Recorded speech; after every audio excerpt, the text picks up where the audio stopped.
Bonjour à toutes et à tous. Aujourd'hui, on va parler sur un logiciel qui s'appelle IPTV Player. C'est un logiciel qui permet de regarder les chaînes IPTV et en même temps, on peut enregistrer le flux sous forme d'un fichier .ts. Donc c'est un logiciel qui est gratuit.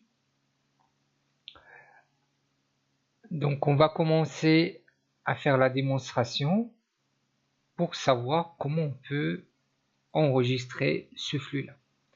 Donc la première chose, on va cliquer ici pour apparaître la liste des chaînes. Donc la première chose,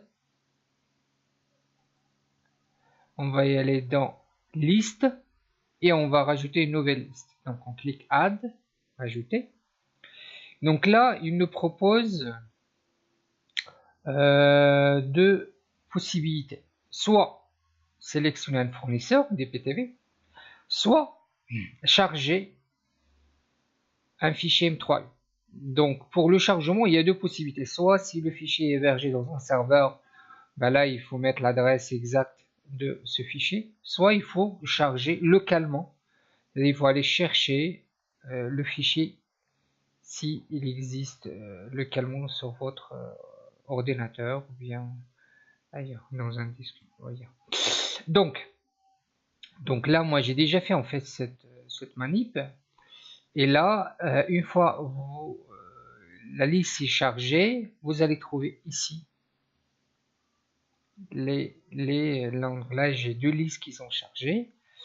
Donc je vais m'intéresser sur la première liste et là donc je vais mettre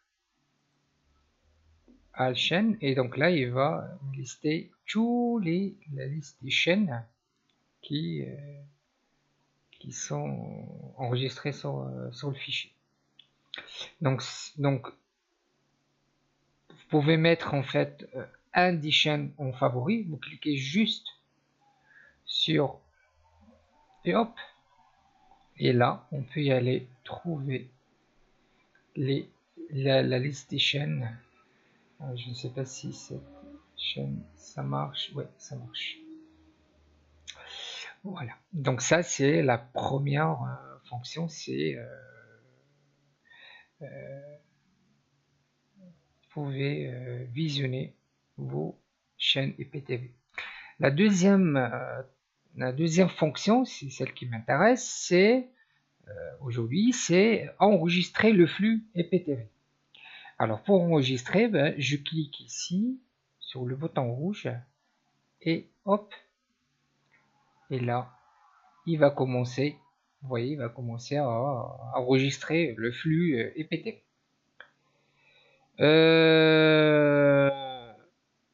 Alors, sachant que les fichiers qui sont enregistrés sont ceux de format .ts.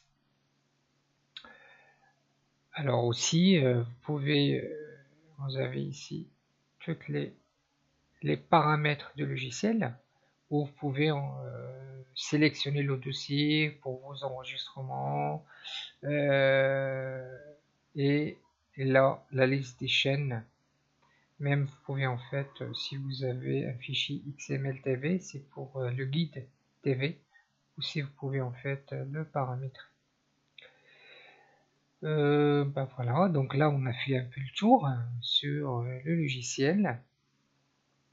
J'espère que cette vidéo a été utile et n'hésitez pas de poster vos commentaires si vous avez des questions par rapport à cette vidéo. Je serai ravi de recevoir vos commentaires.